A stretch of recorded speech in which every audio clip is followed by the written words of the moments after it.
Hello viewers, welcome to IT System Admin and Information Technology Learning tutorial channel for you.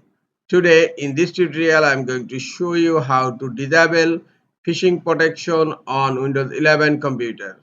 Sometimes it becomes very important for you, so don't forget to watch full video.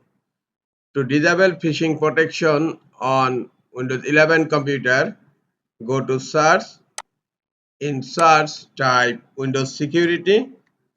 Now click on Windows Security. In left pane, click on App and Browser Control.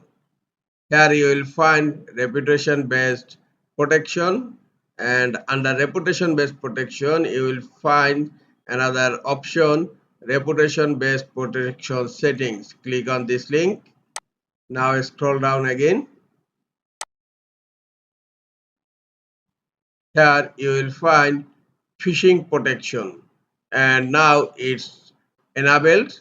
Just click here to disable phishing protection. Click on yes.